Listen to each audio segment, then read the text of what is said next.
Christian parenting.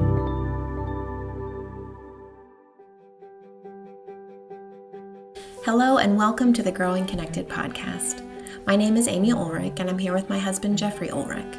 Jeffrey is a child psychologist and we are parents and authors, and together we've written the book The 6 Needs of Every Child, empowering parents and kids through the science of connection. In my work as a therapist, I see both the joy and the pain families experience in their journey together. We all feel stuck and disconnected at times. So each week we'll consider a question from a parent or a child who needs support. This week we'll be discussing a question about something that may be familiar to those of us with more than one child in the house: sibling rivalry. I'll read it and then we'll dive in. My kids arguing has me at the end of my rope. They're pretty young still, 5, 7, and 9, and the constant bickering over meaningless things has me wanting to scream. I feel like I'm always mediating their problems, and I'm exhausted. I don't have a close relationship with my siblings, and it's something I've always wanted for my own kids. How can I help them get along? Is this level of conflict normal, and is there anything I can do to make it better without losing my mind? Can we just have a moment and reflect on the special misery that is children fighting at home? Oh my gosh. It is sometimes, at least in our family, when the kids were young in particular, it just sometimes felt oh my gosh, so bad. So bad. And you just wanted to be able to make it stop. Yeah. I feel a little embarrassed to admit this story, but I just want I want the mom who's asking this question to just know the degree to which you are not alone and how much we understand feeling like you're losing your mind, because this was one of my, not my only by any stretch, one of my losing my mind moments. I remember one of our little guys was just really, really picking at his brothers, to the degree where one day I just turned to him and I said, "The only thing I want in my life is to be happy.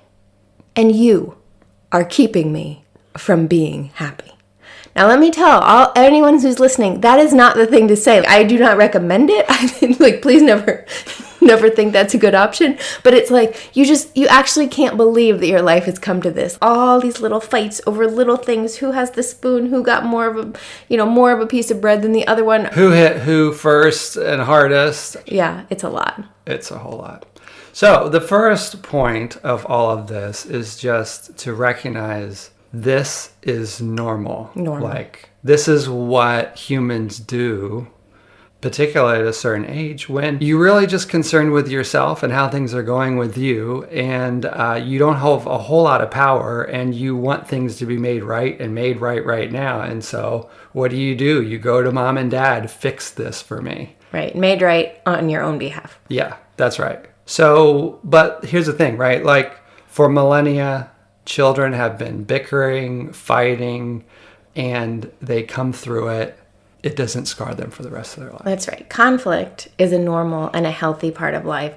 And if we can help them, keeping our own minds together when possible, if we can help them figure out how to work through it in a healthy way, we're actually setting them up. But it's also so important to remember how much our own mental health matters. So this is a lifelong process that you're going to be teaching them how to get along with one another. And if you just need to go to your room and close the door and just check out for a little bit, if it's safe, you have to take care of yourself. Right. Because in some ways, the first rule is don't make it worse. Mm-hmm. And when we are tapped out and facing the conflict, it can be really easy to spill into the worst versions of ourselves. For sure. Yeah. So whatever's going on between your children in that moment actually does not need to be resolved in that moment. Mm-hmm. Sometimes you can't get the break. Sometimes you can't get but if the ability to make a handoff or otherwise, I think taking care of yourself is important. And then there are other things that we're going to be able to talk about that over time can make the process less crazy making. Mm-hmm. But that point is really, really important. So I want to talk about some of those things that I think it's important to keep in mind just in the big picture. The first is that really what's going on in that dynamic there are really two kind of traps that get laid. The first is the trap of like being the adjudicator, the court, because that's what gets presented to us. Some injustice has been done, and they are looking to us to figure out the true story and bring justice to the situation. And it's very easy and natural to just get pulled into what happened and who is in the right and who is in the wrong. But that's a trap.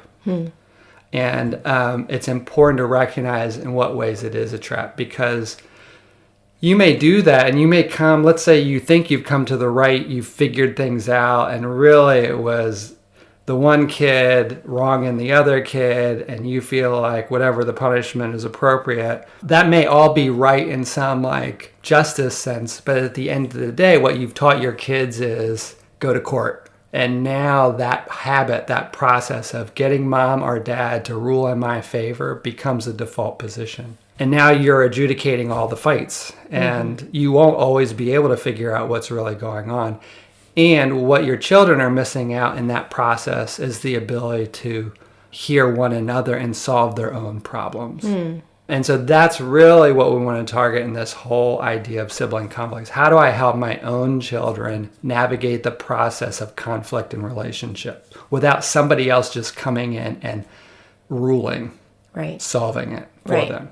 Especially because kids are so notoriously bad at understanding what's going on in someone else's experience, in someone else's brain, and really getting a sense of the full picture, right? Saying, oh, this could have been happening. We always tend to, I think human beings, but kids in particular, tend to assume the worst in a situation or not to see beyond what is right in front of them to what could actually be going on deeper. Yeah. When I was thinking about this question, there's sort of the psychological perspective on this. Of course, I want to talk about some of those principles, but I also was thinking about the Sermon on the Mount in two places there I think that are relevant to this conversation. First, he talks about having an adversary who wants to take you to court, and Jesus' advice to go and settle matters quickly with that person who wants to take you to court. And then in the next chapter over, still within that section, he talks about the famous plank in your own eye. Take that out first before you seek to take out the speck in your neighbor's eye. And I think what really these two ideas are prompting us toward is, how do we help our children in that process? How do you settle with somebody who just wants to take you to court? How do you come to terms with the fact that we are all carrying blind spots with us in any confrontation?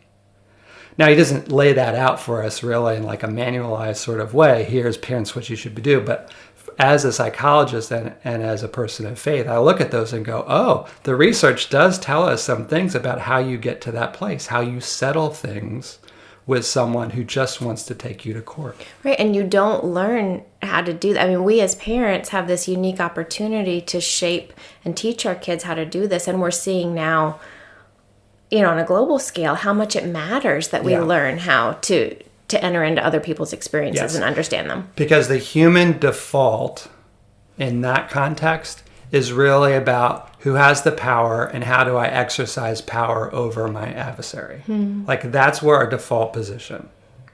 However you want to come to the idea of why we're at that default position, however you want to frame that question, at the end of the day, that just is what it is. And that's what children are doing with us. They don't have power to make this right. So who does have the power here? It's mom or dad. So if I can get them to be on my side, then I win. Right? So if we play into that, we are just playing into what I would say is that human default position where it's about power and having control over a situation and people. And the way of Christ is not about exercising power over people. It's entering into each other's experience in a way that leads us forward together. I love that. Yeah. So I do believe we have a special role to play as parents to model that and teach a different way. I would say that's a way of Christ. Yeah. So how do we do it? The 6 needs, this is where the aspect of support we've talked about structure. Our children need a structure for they are in distress with this other person. They are doing their exploration. They're out in the world and something is not working with another person and they're stuck. They're at a dead end. They need our structure. Like, how do I structure working through that with them? Not just solving it for me, but how do we solve this? And I think the first step there is communicating this belief that they are going to have to work this out amongst themselves. Mm-hmm. Now, kids, especially the younger they are, the truer this is, the amount of tools that they have to work something out with one another is going to be limited, and we have to come in and bring some things to that table. But just that message that you guys are going to be responsible for a solution that you both can live with, I think is just important messaging. We would send, even when they were little, well, I can see something's happened. I can see you're really upset with each other, and you guys are going to need to figure this out. Why don't you go sit on the couch until you're ready to work it out? And they would hate that. They want a solution. They want somebody to be proven right and wrong and somebody to be punished. But when they realized we are going to have to work our way out of this, with time, they just don't want to sit there waiting. So they're motivated to work their way out of the problem. And I will say, sometimes it does help too to give little incentives like, all right, and we'll go to the park. Once you guys get this figured out, we'll go to the park, or no one gets to play with the particular toy until you all come up with a solution. Right. So in that piece, the solution bit, natural human response is to focus on grievance. What happened? Whereas what we're talking about is solution focused, moving forward.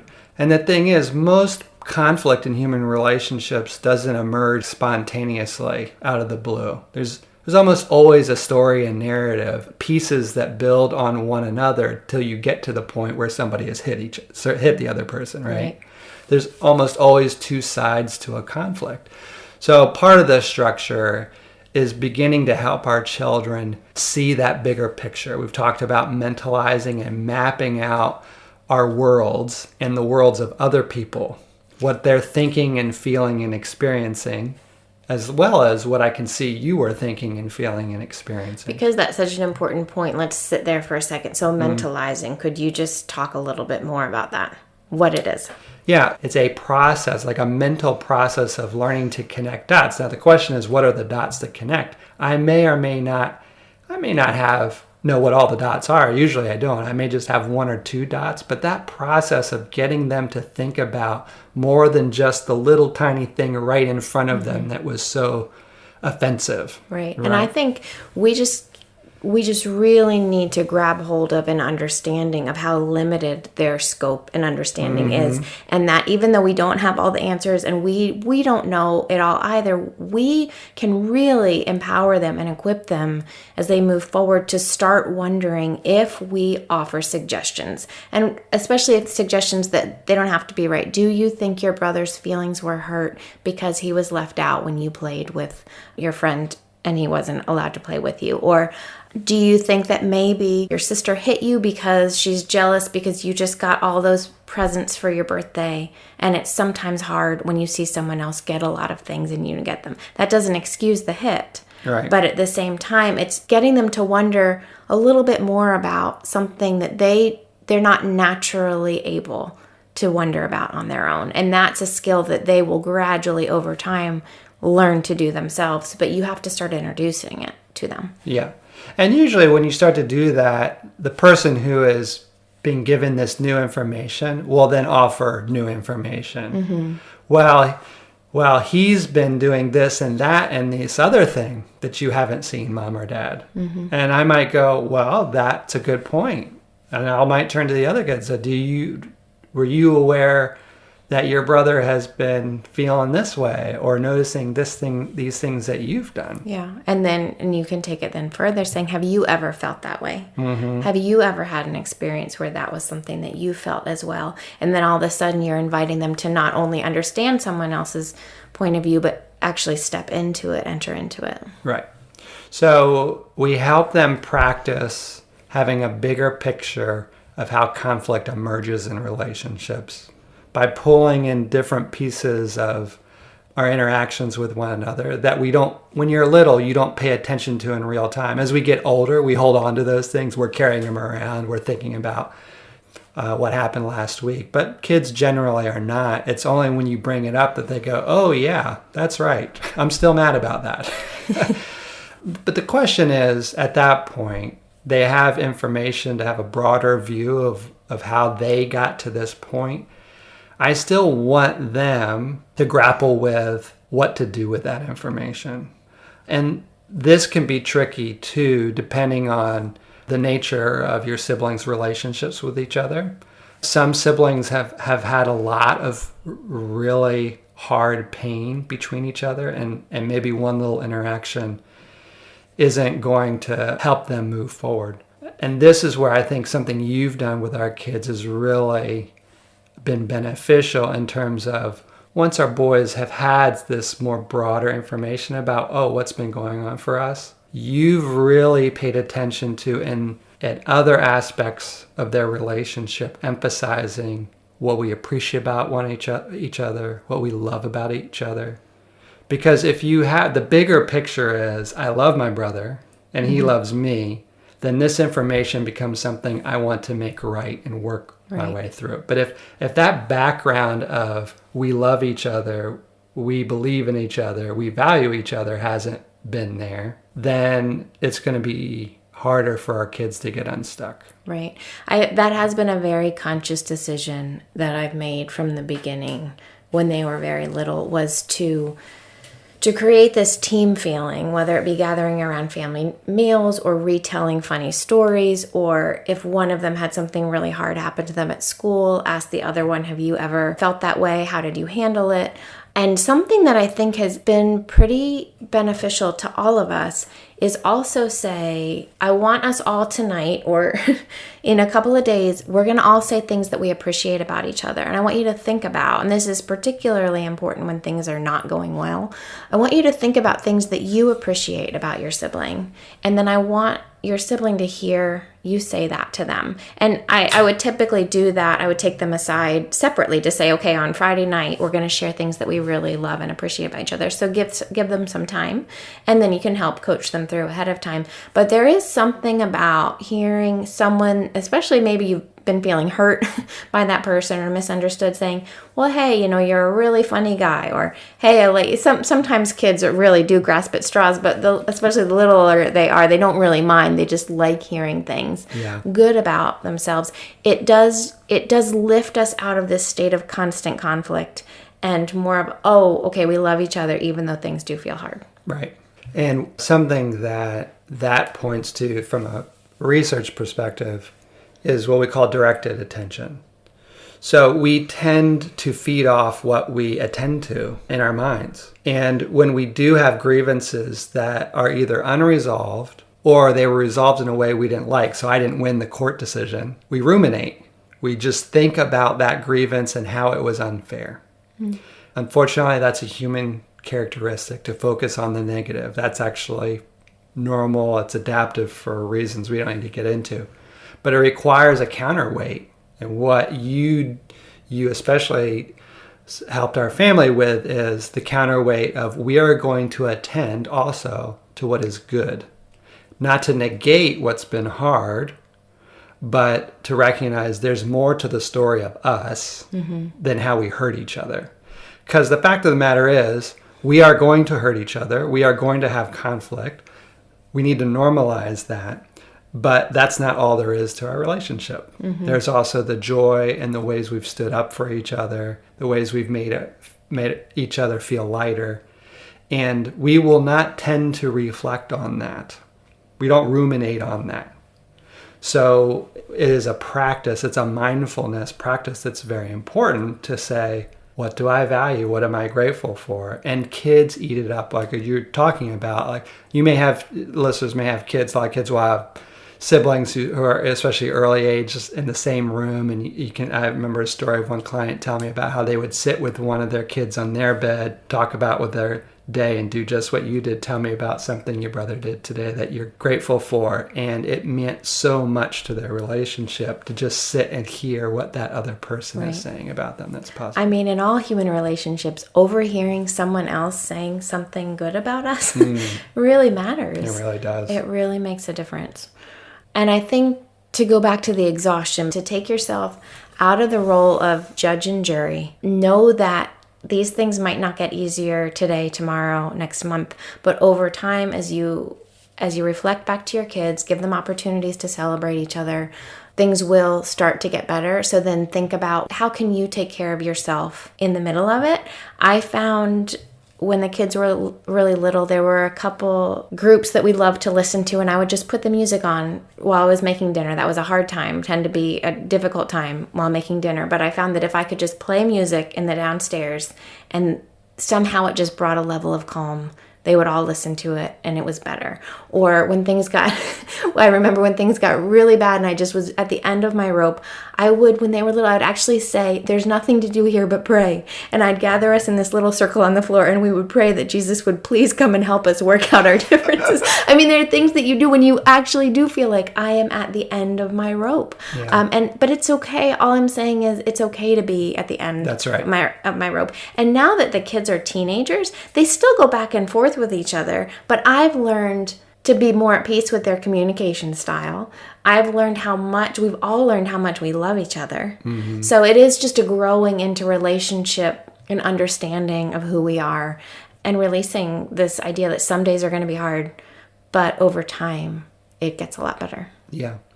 And there's one thing I wanted to add to this, because I think we're focusing here on especially younger kids. The conflicts don't end as our kids get older. Hopefully, over time, with this working with them to think about others' experience and count that information as part of how do I move forward with this person who I do love? Nonetheless, things can get more complicated, obviously, as our kids grow older. Their injuries or hurts can require more support to navigate.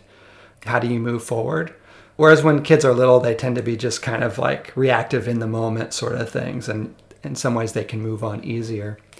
And one thing I want parents to really consider if they find that their older kids are really stuck is collaborative problem solving. And that's a very specific approach. We talk about it in the book, and there's some good resources out there for learning what those steps are.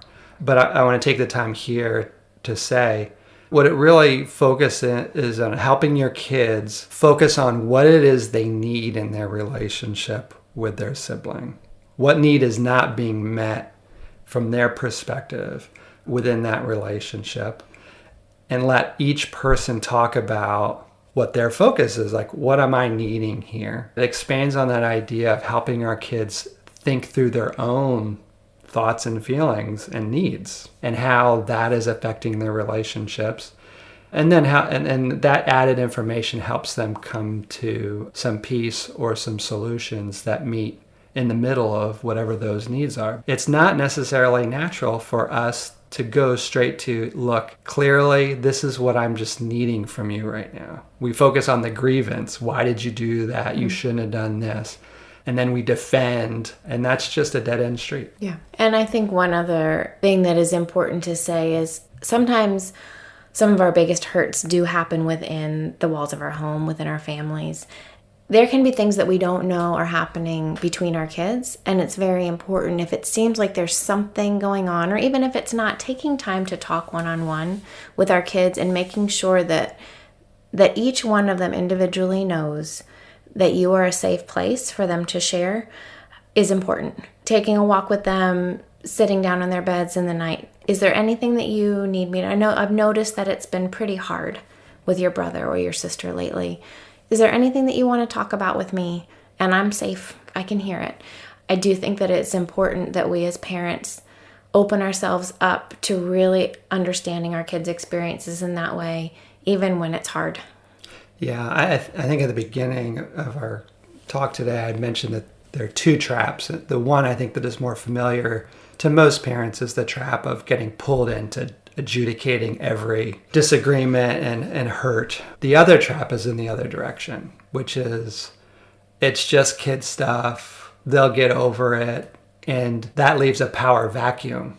So you're not bringing any of your authority and wisdom to the struggle. And I do see in some very sad cases where when there's that power vacuum, when there isn't a parent paying attention and saying, hey, something's going on that's not getting resolved. You do sometimes see siblings really harming a sibling who has power in that relationship. Often that's physical, but other ways too. And there is sibling abuse. Sometimes we look at sibling relationships and it ends up in my office and I realize really this is an abusive relationship. And most often that's in a case where parents, for a variety of reasons maybe, aren't paying close enough attention and stepping in and providing the support for their siblings to name the things that are going on and give them a path forward. They've stepped out. And then again, that could be because you're minimizing it, like, it's just siblings, or it could be you're just busy and overwhelmed and distracted by other things. But that's something we need to be aware of as well. Right. And I know how hard it is when you have 3 young kids to find any time to yourself and how exhausting it is and all of that. But I think all of this just points to the need that we all have to just be still, to come to God and say, I don't know all of this, but you love my kids more than I do.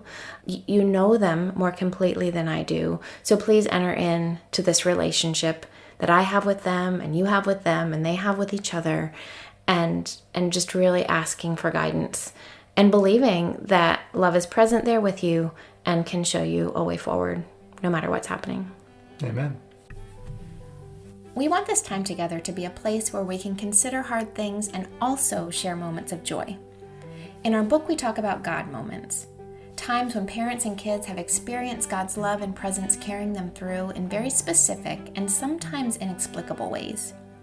We believe that sharing these stories together and with our kids is a great way to connect us to each other and to God and point us all to love. Our God moment this week comes from Lindsay Durrenberger, sharing about a remarkable encounter she had on the night after she'd been diagnosed with cancer. Lindsay is a young mom, and at the time of her story, she and her husband were grieving and waiting to hear more about her diagnosis and treatment plan. My husband went to sleep. My 2 small children went to sleep. They were 4 and 7 at the time. But I couldn't go to sleep because I was so distressed. I was so nervous, anxious, frustrated. And in that moment, I felt very alone. So about 2 a.m, I looked up at the ceiling and just started praying and calling out to God and just saying, why have you forsaken me? Why have you abandoned me? Do you know the pain I'm feeling? Do you see me? Do you even see me? I'm a young mother. I have two little babies who are counting on me to be there for them, and a husband who did not sign up for being a widower so young. I was just very, very, very understandably very upset and feeling very alone. And then the Holy Spirit spoke to me in a way that is undeniable. The Holy Spirit told me to pick up my phone and call the local 24-hour suicide hotline. And I found that confusing for a handful of reasons. One being, I've never called the suicide hotline. I know it exists, obviously, but I've never called it, and I wasn't going through any suicidal thoughts. I mean, it was just confusing. I did it. I said, okay, God, if this is what you want from me, I will pick up my phone and I will call the suicide hotline. So I did.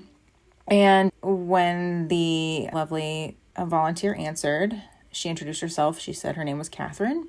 She was a volunteer for the suicide hotline, and she's also a nursing student. And I said, well, it's nice to meet you, Catherine. Here's the deal. I'm not suicidal, first of all. I've never used this service before. I've never needed it. And so I hope you can still be here for me, but I'm calling because I was just diagnosed with cancer and I don't have any answers. I don't know anything other than I have cancer and I will be hearing from an oncologist soon, but I'm so anxious. I'm so scared. I have small kids. It's a really scary thing. A thought came into my mind that I've never had before, and it was to call here. And so I'm sorry if this isn't appropriate, but this was the thought that came to me. And she was really gracious, and she was like, of course, we're here for you. I'm happy to be here for you in this time. And for the first hour we were on the phone, we spent some time together really just managing my anxiety. We went through some breathing exercises, some grounding exercises. I said to her, okay, well, I'm calm now. Thank you. But I don't want to be alone. I think I need to be with someone, and it's the middle of the night and you're here. And can you just stay on the phone with me and just talk to me? And she agreed. And so I said, great. Tell me about you. Why did you decide to go into nursing? And I could tell that she was taken aback. I'm sure that part of the training for these volunteers is that they maintain a pretty strict boundary about not getting personal on their end. So she was very kind, but vague in her responses. Just, really feel like I want to help people. And this seems like the best way to do that. And I said, that's okay. That's cool. A follow-up question, why are you volunteering for this hotline when you have such a grueling course load? I've known many of my friends have gone through nursing school. I know you're drowning, I'm sure, and you're spending the middle of the night with me. What's that about? And she started to say the same kind of vague, well, I still really like to help people.